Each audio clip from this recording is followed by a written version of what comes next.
Siamo con Michele Gurguis dell'Università di Sassari e Giovanni Romano dell'Associazione Sardinia Romana.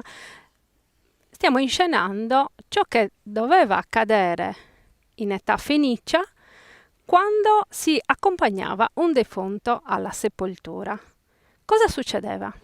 Sì, un rituale funerario che era uno dei momenti più importanti, soprattutto di coesione sociale all'interno di queste comunità, perché era appunto il rituale funerario un modo attraverso il quale le comunità in qualche modo reintegravano loro stesse, risarcivano loro stesse a seguito della perdita di uno dei membri appunto della comunità. Rituali funerari che evidentemente coinvolgevano tutta la popolazione in una serie di attività che prevedevano, come vediamo adesso anche in maniera molto accurata, per prima cosa il lavaggio del corpo del defunto, che veniva così. Avveniva sia per le donne che per gli uomini nello stesso modo?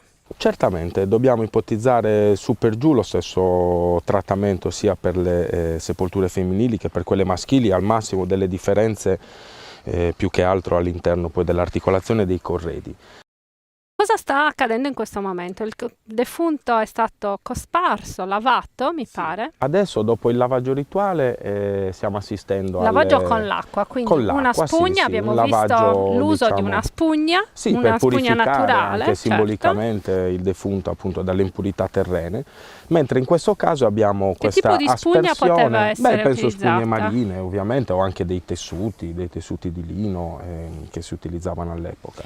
Adesso Giovanni sta invece utilizzando una brocca. Sta utilizzando la brocca principale del rituale funerario, la brocca con orlafungo. Quella con che orlo vediamo espanso, sempre nei nostri musei. Sì, che caratterizza proprio il rituale funerario. Se individuiamo questa forma, evidentemente siamo di fronte a una necropoli o comunque a una tomba fenicia o cartaginese. Sono delle brocche che hanno ovviamente una funzione non pratica da mensa, no? nelle case, ma servivano per l'appunto per contenere questi oli profumati, degli unguenti, dei balsami, che servivano per cospargere, quindi profumare il corpo del defunto. Perché veniva profumato, lavato profumato? Noi usiamo, diciamo, preparare il defunto con l'abito migliore, sì, lo accompagniamo. Allora, ma crediamo in un al di là. Loro? Loro probabilmente credevano nell'esistenza di due anime, una sorta di anima bipartita, quindi la Ruah e la Nefesh, cioè una parte un po' più vegetativa, quindi collegata al corpo che poi raggiungeva le viscere della terra, e un'altra parte che si liberava soprattutto col rituale dell'incinerazione, in cui l'anima del defunto, simboleggiata da un volatile, quindi che volava, raggiungeva appunto, diciamo, l'alto dei cieli. Ma ovviamente a livello di studio parliamo proprio di una scenografia della morte, nel senso tutto quello che vediamo, anche i corredi personali, in questo caso il defunto ha nel braccio sinistro, al polso sinistro, una collanina con la riproduzione di uno scarabeo che sappiamo, mutuato dall'antico Egitto, era per l'appunto un simbolo di rinascita. I Fenici sono famosi proprio per i loro oggetti, pasta di vetro e poi altro genere di materiali, monili. sì, pasta di talco, monili, sia in argento che in bronzo che in oro, con simbologie che ci parlano appunto di un universo escatologico, cioè legato alle credenze della vita ultraterrena, che dovevano essere in qualche modo garantite anche dalla presenza di questi amuleti che contengono sempre delle scene sacre, generalmente appunto nell'ovale di base, quindi dei geroglifici con delle formule magiche o anche semplicemente degli occhioni, come nel caso di questi vaghi, quindi di natura apotropaica. Cioè perché dei geroglifici quando noi sappiamo inventori addirittura della scrittura o della nostra scrittura, i Fenici? Sì, diciamo che tutto il mondo fenicio è costellato da rappresentazioni collegate all'immaginario egiziano, cioè dal punto di vista artistico i Fenici riutilizzano, rielaborano anche delle iconografie proprio nilotiche, tipiche dell'Egitto, che come sappiamo aveva un grande interesse soprattutto per diciamo, le credenze legate alla vita ultraterrena, quindi il modo attraverso il quale preservare l'anima e il corpo del defunto. E in questo caso attraverso il commercio, ma anche delle pratiche rituali condivise, queste formule magiche vengono adottate dai Fenici. Adesso stanno avvolgendo appunto la salma del defunto in un sudario. Noi appunto ricostruiamo sulla base. È lo stesso sudario di cui noi sentiamo parlare nei nostri Vangeli? Beh, su per giù sì, senza dubbio, nel senso che si tratta appunto di teli preferibilmente di lino, che dovevano quindi contenere, nel caso egiziano ad esempio anche all'interno delle bende venivano deposti proprio degli scarabei, quindi nelle pieghe delle bende. Non sappiamo se questo avveniva anche in età fenicia, ma sappiamo che nel caso dell'inumazione molte salme venivano avvolte proprio in questi tessuti, e ce lo dice lo stato di conservazione delle ossa all'interno delle tombe, quindi con fenomeni di contrazione delle ossa o diciamo decomposizione in spazio vuoto causato dal volume interno di questi mantelli di tela. Diciamo, abbiamo tanti indizi che ci consentono di ipotizzare un rituale di questo genere. Giovanni, ricostruire storicamente che cosa significa e quanto è, come dire, impegnativo? Allora, ricostruire fedelmente e storicamente un qualsiasi evento accaduto migliaia di anni fa è comunque innanzitutto un'emozione, e poi ci dà anche quella sensazione di scoperta, rivedere poi come erano riutilizzati i materiali, vedere, noi sappiamo dalle fonti che tutto il rito come Perché era fatto. Ma voi poi, lavorate sulle fonti naturalmente. esatto, sulle fonti e sui reperti, e lavorando ti accorgi anche di come la fonte a volte ti aiuta, cioè l'unzione fatta con la brocca, quella a fungo, che è particolare. In questa realizzazione si è dimostrato proprio come fungeva, cioè il suo avere Questo il collo a questo fungo questa serviva proprio per espansa. spalmare l'olio, quindi avere cioè avere proprio una prova Concreta, concreta, quella poi pragmatica. anche l'utilizzo. Michele, quanto l'archeologia sperimentale o le sperimentazioni e quindi le rivisitazioni possono aiutare non solo la didattica evidentemente, ma anche la ricerca scientifica, perché poi ci si scontra, no? Con Certo, moltissimo. la praticità, la manualità. Aiuta, come dici tu, la didattica, la ricerca scientifica, ma anche la promozione e la valorizzazione, diciamo, delle nostre tradizioni, in generale dei beni culturali, identitari, eccetera. Nel caso specifico, appunto, come diceva Giovanni, ha potuto appurare con mano, appunto, che la funzionalità, ecco, diciamo, di queste brocche, e spesso occorre, così come un vero archeologo, diciamo, riconosce, studia i reperti solo quando li disegna, li tocca e quindi, diciamo, ha a che fare con loro quotidianamente, ecco che vederli messi in pratica poi ci può aiutare anche a capire alcune particolarità, fenomeni di evoluzione di queste forme che spesso cambiano o si evolvono proprio in funzione di una funzionalità. Archeologia sperimentale significa anche didattica, abbiamo detto, ma adesso voglio vedere se sei preparato, Michele. I nostri bambini, che fanno quasi tutti parte di una quinta elementare, prima media di Oristano, e ci faranno le loro domande. Chi ha domande da fare? Volevo chiedere perché il defunto veniva lavato, messo con tutto questo, cioè intendo dire perché si faceva tutto questo rito. Michele. Bella domanda. Beh, si faceva perché, diciamo, noi immaginiamo che si tratti, quando una persona a noi cara ci abbandona, si tratti semplicemente di offrirla alla terra sperando in una sua rinascita. In realtà, così come avviene per noi, anche nell'antichità c'erano degli affetti familiari, quindi sicuramente dobbiamo immaginare che erano i cari, i familiari, i parenti di questi personaggi che ci tenevano a curare anche l'aspetto del defunto. Poi, diciamo, dal punto di vista archeologico noi scaviamo delle tombe, quindi delle sepolture, però in realtà quello che più ci interessa sono i funerali, cioè i rituali, tutto quello che si svolgeva parallelamente alla deposizione nella terra del defunto. Qualche domanda? Luigi. Quanto viveva in media una persona fenicia? Anche questa è una bella domanda. Ti voglio questa, Allora, questa è difficile. generalmente dobbiamo partire dal presupposto che si viveva mediamente molto meno di quanto non si viva adesso, con ovviamente però delle eccezioni. Io stesso ho scavato anche a Monte Sirai delle sepolture di individui molto attempati, quindi che potevano aver raggiunto anche superati i 60 anni, che per l'epoca era moltissimo. Attempato a 60 anni? Beh, per l'epoca era moltissimo, nel Certo. senso che era anche perché diciamo, quello che abbatteva moltissimo la speranza di vita erano soprattutto le malattie, quindi non conoscendosi all'epoca gli antibiotici, le cose che noi diamo per scontate, ecco, che appunto anche delle piccole ferite, delle infezioni potevano avere delle conseguenze molto gravi, e questo in percentuale abbassava in maniera notevole appunto l'età di morte di questi defunti. Però purtroppo, come avviene nelle nostre società preindustriali, troviamo veramente sepolti e defunti quindi di tutte le fasce di età. Qualche altra domanda? Quanto passava un uomo da quando moriva a quando fu sepolto? Ecco, quanto durava il funerale? Diciamo che probabilmente veniva un po' tenuto in casa, esposto come una sorta di camera ardente, e nel frattempo, mentre diciamo, i familiari omaggiavano la famiglia che aveva subito questa perdita, si Andavano preparava a fargli il le funerale. condoglianze, Esattamente, immaginiamo, sì. no? Come E succede immaginiamo da che nel noi. frattempo si preparasse il funerale che, come abbiamo visto e come vedremo oggi, appunto, ovviamente comportava anche un grosso dispendio energetico, quindi creare delle pire, una fossa profonda per appunto contenere il corpo del defunto. Diciamo che quasi una giornata intera almeno sicuramente veniva impiegata.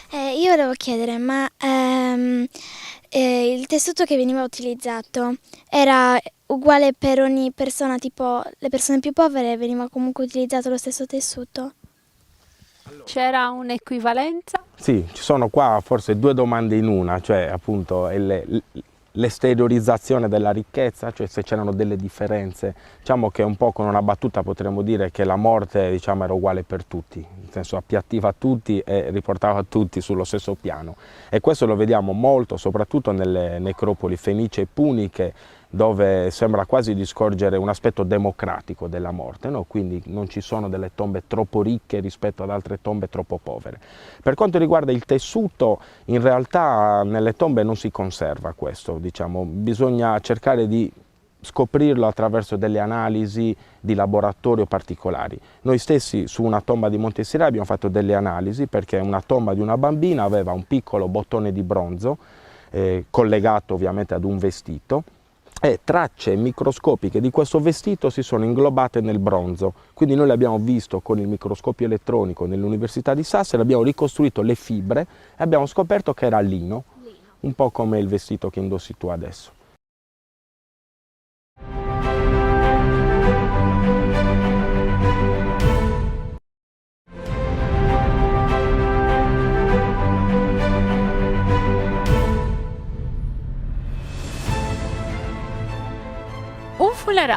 Un funerale fenicio. Qual era il rituale?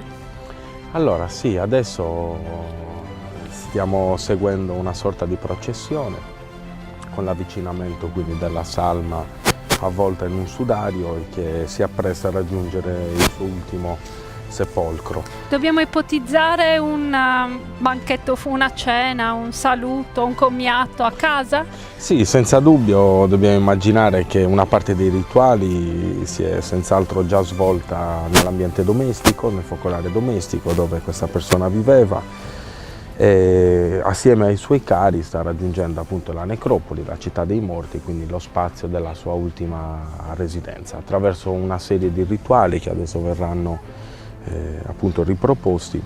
Assisteremo a questa pietà, a questa sorta di sentimento di pietas verso il defunto, che quindi raggiungeva attraverso la terra, appunto si congiungeva con gli spiriti degli altri defunti della comunità. Vediamo adesso che i nostri amici dell'Associazione Sardinia Romana hanno deposto il corpo che veniva precedentemente, come abbiamo visto, preparato Sì. alla sepoltura e poi racchiuso all'interno di un intreccio di corde. Sì, lavato, unto e avvolto in quello che potremmo considerare un sudario, cioè una sorta di appunto di tunica oppure di proprio lenzuoli di lino che avvolgevano il defunto e quindi lo tenevano ferme appunto le sue membra, e successivamente appunto verranno deposte poi le ceramiche utilizzate durante il corredo, durante le libagioni, però diciamo in questa maniera il defunto veniva anche isolato dalla nuda terra. Quindi vediamo la deposizione da parte del sacerdote, dei cari, possiamo Sì. immaginare, di alcuni reperti. Sì. Quali esattamente? Allora, va bene. Vediamo qua una vediamo, lucerna. Sì, una lucerna, una classica lucerna bilicne che negli ambienti ipogei aveva una funzione anche pratica. In questo caso evidentemente c'è una funzione simbolica, quindi di illuminare, possiamo Quindi pensare, il viaggio del veniva defunto. messo qui, Sì, nella l'olio parte... o del grasso vegetale veniva sistemato all'interno, poi degli stoppini in materiale vegetale venivano imbevuti, a essi veniva dato fuoco, infatti molto spesso le lucerne hanno proprio delle tracce di bruciato in corrispondenza dei beccucci. Altri oggetti. Sì, in questo caso sembrerebbe appunto una brocca bilobata, una brocca che conteneva dei liquidi che venivano Quindi utilizzati durante... acqua, olio. Beh, ipotizziamo senza Vino. dubbio il vino per il suo valore sociale, per il suo valore simbolico, ma non possiamo escludere neanche l'utilizzo dell'acqua e mi viene da pensare anche dal latte. Del Il latte, latte. quindi l'alimento necessario alla vita nei Si primi usava mesi. latte di quale animale? Beh, gli studi archeozoologici dimostrano che senza dubbio sia ovicaprini che appunto bovini, quindi Bovini. latte di vacca, latte di pecora, di Questa capra. brocca invece con questo collo così allungato. Questa è una bella riproduzione di un vaso cosiddetto a calice o a chardon, per utilizzare un termine francese, che caratterizza soprattutto il Tophet e quindi anche gli spazi sepolcrali di Tarros, soprattutto. Nella testa invece Nella testa vediamo abbiamo sì, il rituale e le forme, diciamo, che lo esprimono più caratteristiche, quindi da un lato appunto una brocca bilobata, dobbiamo immaginare che questa brocca servisse per versare del vino in onore del defunto o simbolicamente anche consumato dal defunto stesso all'interno di una coppa. la nostra Michela depone invece delle melograne. Delle melograne, anche questa è una scelta voluta. Tra l'altro anche il nome del melograno deriva in origine da una denominazione di tipo punico. Sappiamo per certo che venivano utilizzate con un valore anche in questo caso rituale, dovuto forse al colore del frutto, ma addirittura nelle necropoli di Cartagine si ritrovano delle riproduzioni in terracotta proprio di fichi e soprattutto di melograni, che quindi Vediamo invece le rappresentavano un pigne. simbolo.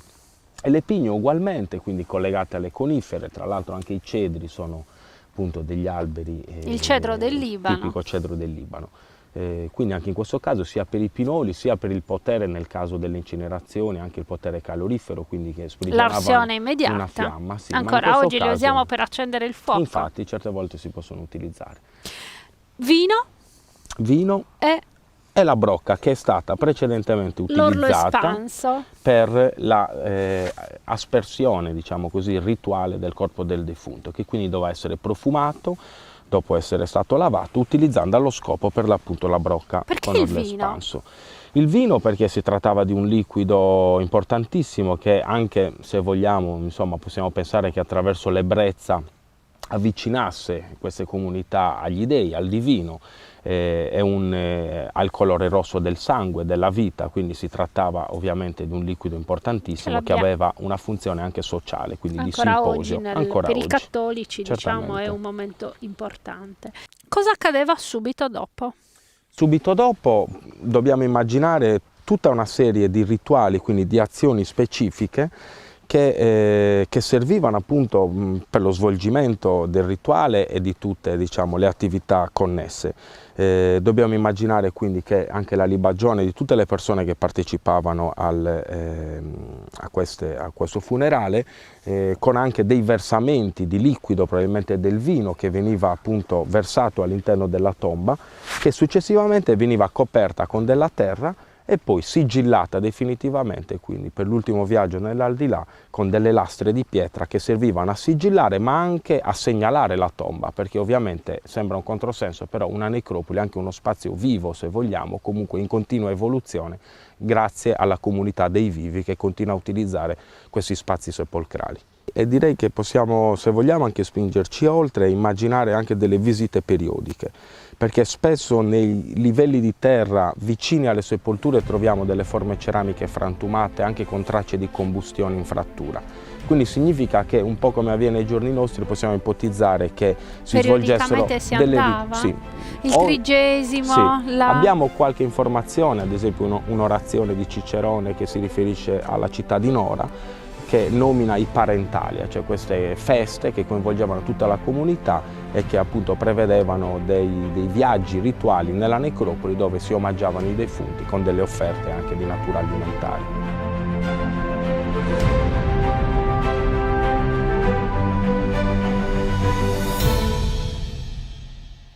Ci sono diversi tipi di sepoltura.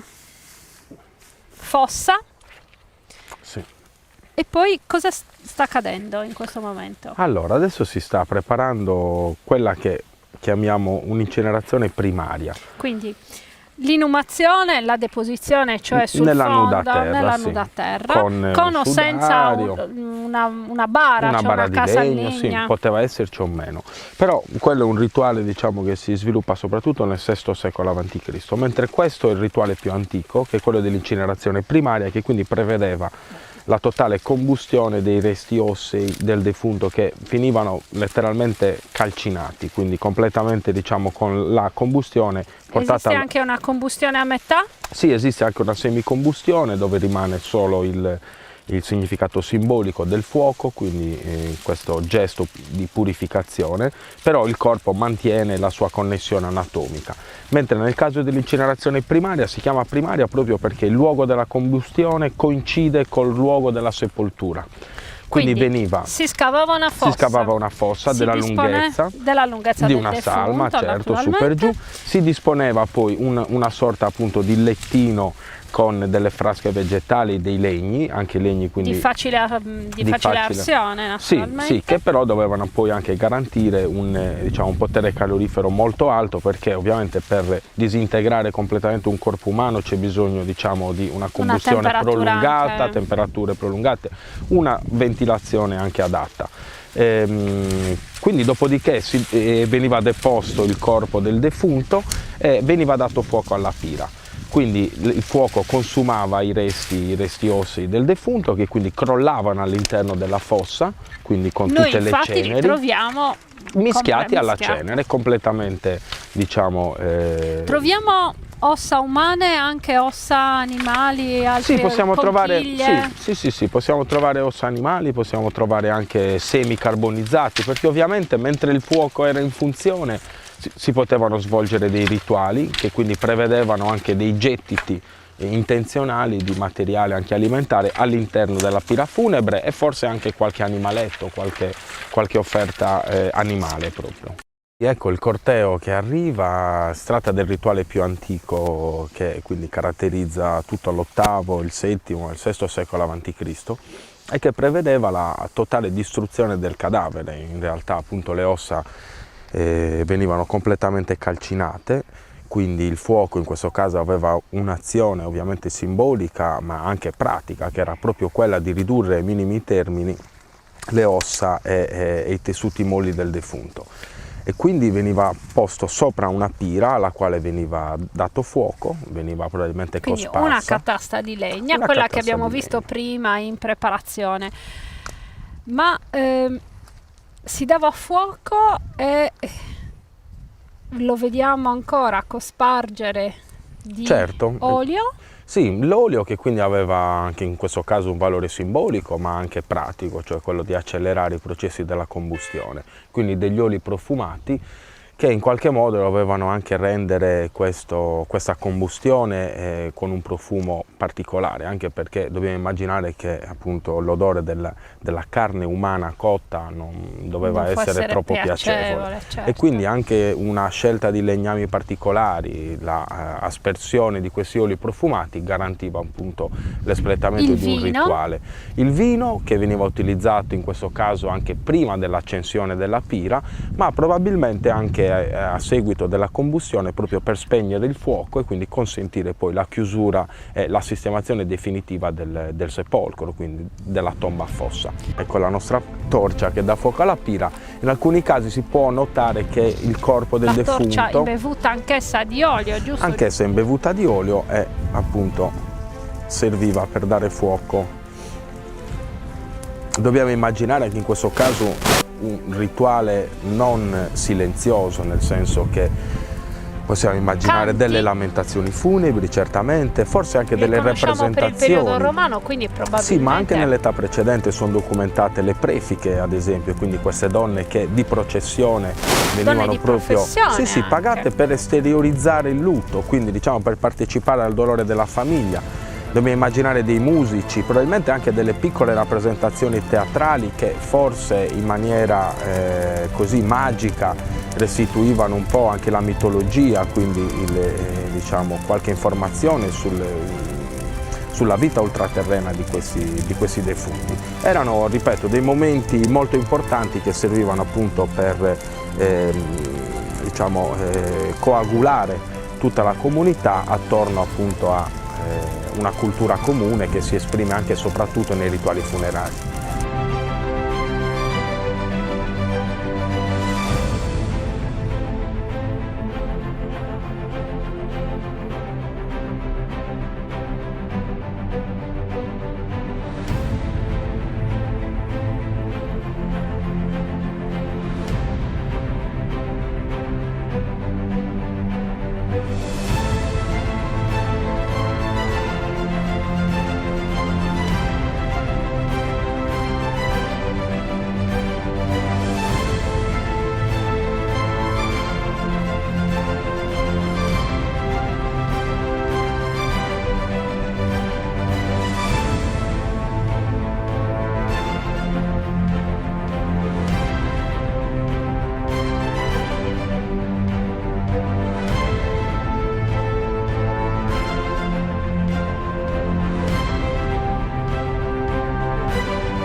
L'arsione è pressoché conclusa e si spegneva il fuoco.